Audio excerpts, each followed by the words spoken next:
It's always morning. That's exactly. All right, I guys, followed your lead. Guys, we have microphones, so we'll be able to hear the questions. And they're going up too. Student athletes. Ladies. All together now. What are you waiting for? I don't know. I don't know. First question. That's right, exactly. Sam, who do we have? Got Reese, Ptacek and Aisha, Aiono. I'm with head coach Matt Ulmer. Sarah. Excellent. All right.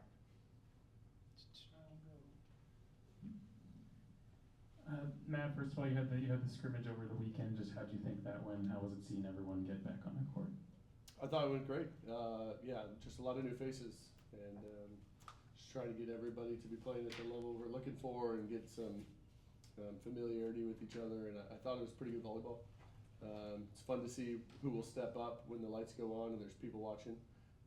It's just really hard to simulate that in a practice. So I thought they all handled their nerves pretty well and got after it. And I thought there was a lot of positives. Aisha, Matt mentioned the new faces. You're one of the oldest members of the team at this point. What's it like seeing so many new players come in and being one of the most experienced around? I think it's great. I think that the new faces have really bought into the culture that we're trying to create. I think that they're trying to apply the things that we're learning, and it's really helping us out. Your head coach has made no secret about wanting to play faster. I'm sure you guys have heard that a time or two. How does that fit the both of you, and how's it gone, and are you excited about that idea? Yeah, I mean, I think it's been going really great. It's definitely it takes a lot of time to get used to because, the faster the offense, the better that connection needs to be. But, we have a group of girls who really are buying into it and really want to do it. No matter how fast we're going, especially Reese and Chris, they're always I think we can go a little faster. I'm like, yeah, let's go a little faster. So it's just continuing to build that connection and just trusting it, putting a lot of stress on the setters and ourselves and their defense to keep the pass going fast. So it's not just a slow pass to a fast set, but a fast pass to a fast set. Yeah, I think it's definitely an adjustment. I'm used to playing a little bit slower, but I love that we're changing it. I think it's great for us, and it's going to help us really run our offense better this year. What is the biggest challenge for your position and what you guys need to do, right? Because you can see some of those littler flying around, it makes sense that they can go warp speed. But how about you guys? What's the biggest challenge that you face? Working in transition is probably the hardest, but we've been focusing on having more efficient footwork and being able to get up even if we can't get a full transition, just always being available so that we can help our other teammates around us too. And you got a lot of freshmen, obviously, too. But I wanted to ask both of you, and Matt, if you could, too, just about Taylor Stanley specifically. Expectations, role, impact immediately, how she's fit in, all the things that you've seen from her so far. Any of you can take it. Yeah, off the court, she's an amazing person, from the get-go, and I'm really glad that she was able to come in early and get to know the team and us girls before. But, super hard worker, and especially off the court, she's just a really happy person. She's a really happy, smiley, go-getting person, and she's someone you want to go do things with. You want to go to dinner with her. You want to bring her over for a movie night. I think half the week she's at my place watching a movie with me and my roommates. That's the kind of teammate you want who wants to be with you, not just on the court, but, off the court. Yeah, I agree. She's always happy. She's willing to uplift her teammates, which really is helpful, especially when you're falling down into something. Taylor's somebody that's going to give the hand hug and really bring you back down and try and make sure that we can work better together and fix the vibe. Matt, she committed to Coach Bouchard, right? Mm-hmm. What was that call like when you got a hold of her? She told me the other day that she immediately bought into you and your whole thing, and your wife and your kids were on FaceTime. What was that like from your perspective? Yeah, I was just trying to get to know each other. They have a great story, and again, it's a Jayhawk family. Yeah. So I love the legacy piece. Taylor really wants to be here, and she wants to be great for Kansas, for KU, and I just think that's really special, And so to see that, to see the community, again, she hasn't even played a match yet, but to see the community already surround her, and I think that's really cool. And you can hear from her teammates, they adore her, and she'll do anything for them. She's one of those type of people, she'll get a shirt off her back, for them. So it's easy to want to be her teammate, And from a volleyball standpoint, really fun to coach. She has major talent, major gifts.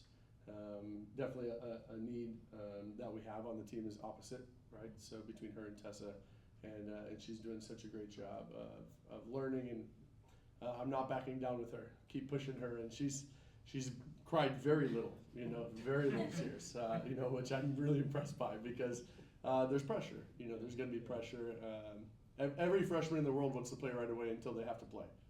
You know, and then it's really scary, and you have to perform. You know, so I've been really impressed with her that she hasn't backed down. She really puts in the work, the time. And again, I think if you want to earn the respect of your teammates, you just keep showing up and keep working as hard as you can. I think she's absolutely done that. Coach, just from last year to this year, what was the biggest lesson you learned from what last year and what you're trying to apply to this coming season? Ooh. It's not a new lesson for me. I feel like I learned it in 2019. It was the one time we didn't make the tournament. Was you know, you're not ready to be great until the team's ready to be great. When the players buy in and it's something that they want to do. Doesn't matter how much I want. It's about how much they want to be able to do it.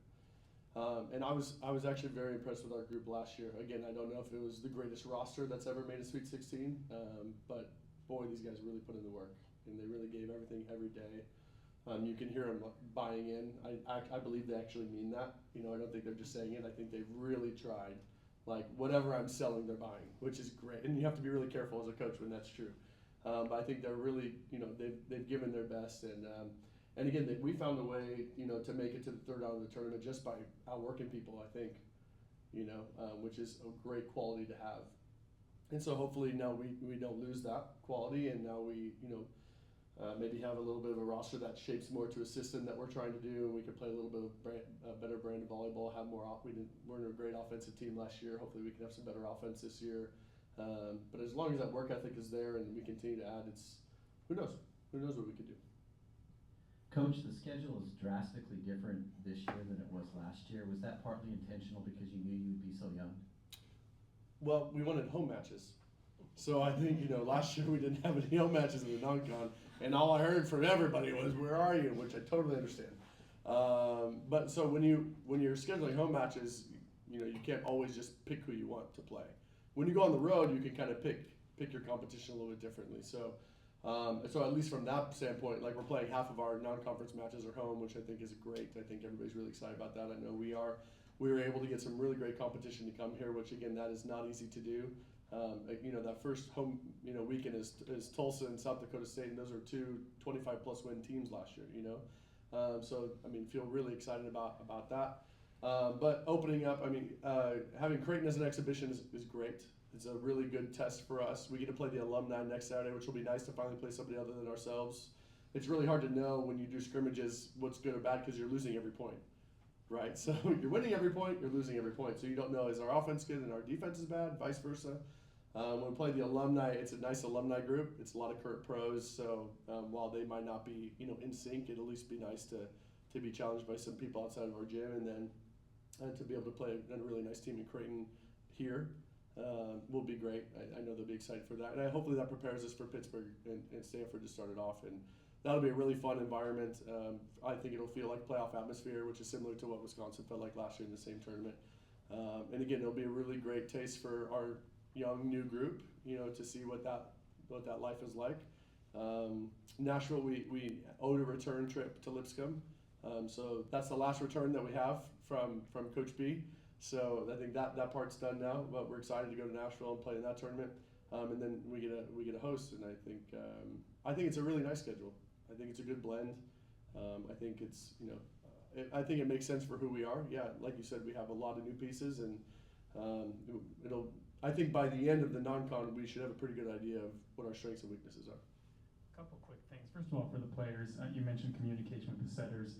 What's it been like strengthening your connection with Chris and also getting to know Reese Messer and what she's like as a setter for the first time? I think it's been a work in progress, but there's been so much improvement with what I feel like it's been a short time. I think that we really are working on we're obviously trying to speed up the offense, so communication is the most important part, and being able to talk to them and be honest and hold each other accountable and trying to be better together. Yeah, and it's building a lot of what we knew how Chris worked last year, and then especially with Reese Messer, like the second she came in, she was like more talkative towards us. That like she was like, how is this? What are we doing? This, and that. And I was like, all right, I kind of like this. But yeah, it's been great getting extra reps, whether it's before we started double days or just communicating on what the offense is going to look like. They've just been taking in everything we've been giving them and everything we've been trying to work on to get better. Matt, you have talked a lot about the athleticism of these freshmen. What's it like, and you know, touching 10-6 and all that. What's it like having that in the gym? Wonderful. That's wonderful. I mean, one thing to have on your side, but also you want to play against it, right? So it's like, you know, if they're not attacking, they're blocking. You know, so it's just a more physical block. It's something, again, it's hard to prepare for unless you have practice players or something like that to come in if it's not on your roster. So to be able to have different blocking matchups in the gym, I think is huge. Be able to see different offensive players play at different heights and create different angles on their attacking is important for our defense. Our setters learning how to set them. Again, you're trying to go fast, but you want to play high. You want to be able to play over the block because now we have some players that can do that a little bit easier. So, I mean, for any setter, it's just if the range is bigger, it's a lot easier to set. You know, so they can make you look better. But yeah, I think all 6 freshmen. I think I said last year that we had like one player at 10-3, you know, to start, and all 6 are that, you know, as freshmen coming in. So it's like it just adds the depth, and everybody else has brought their game up. So we're playing higher above the net for sure. And then lastly, how will you manage the 2-sport thing with Sydney? Yeah, a lot of communication with Coach Schneider. Again, I as long as the 2 of us have Sydney's best interest at heart, like it's not hard. So you know, Sydney knows what she's trying to do. She'll get ready for basketball season.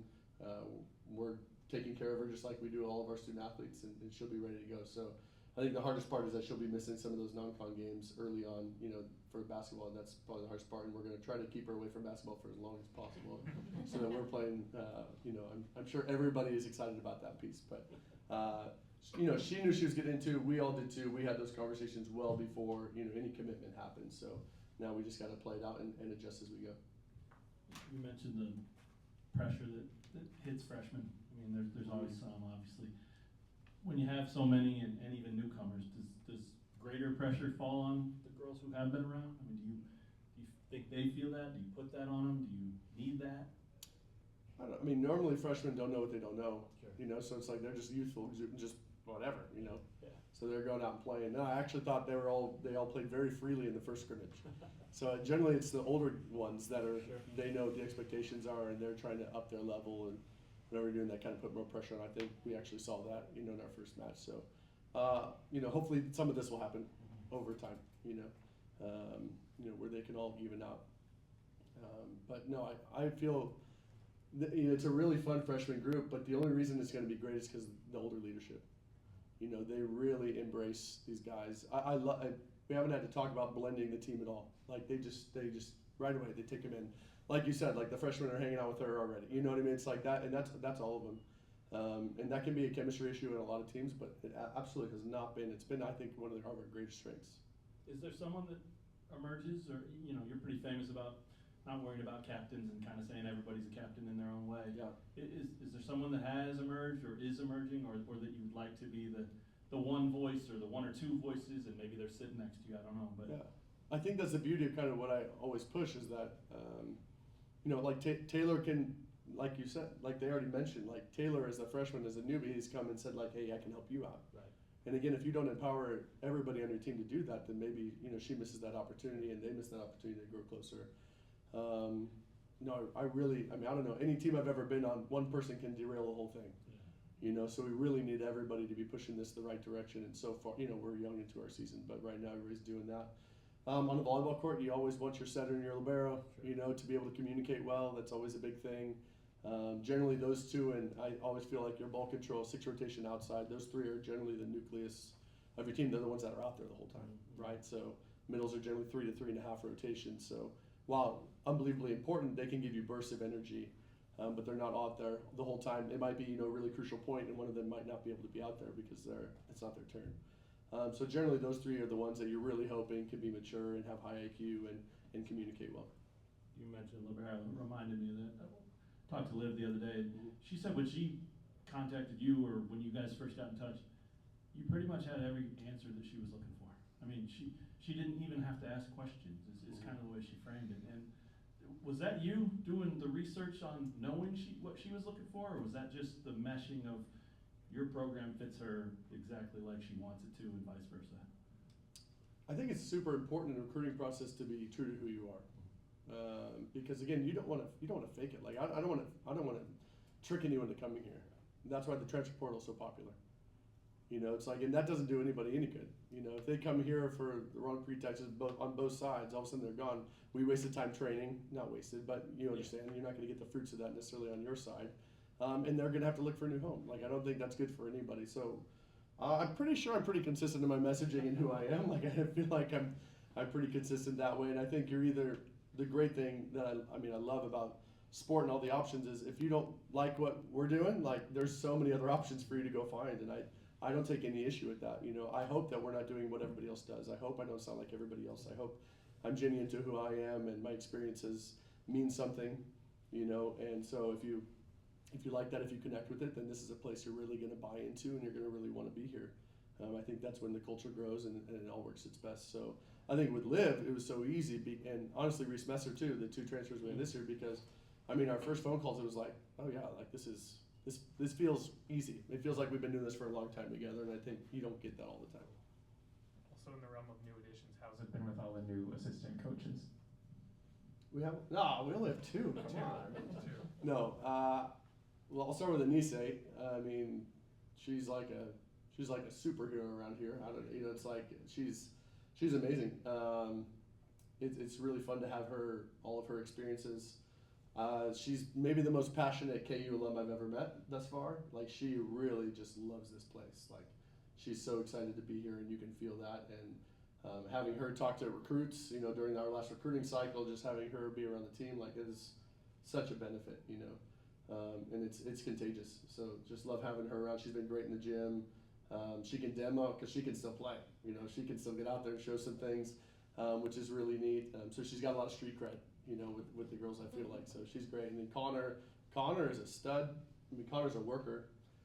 Just right now, he's out recruiting, you know, while we're about to go on this trip. He's just doing everything that he can do, you know, to help make an impact for our team. And so I feel like the 2 additions are really great fits for us, exactly what we need, honestly, to fill gaps, I feel like, in our staff. And I just feel really lucky that they're here.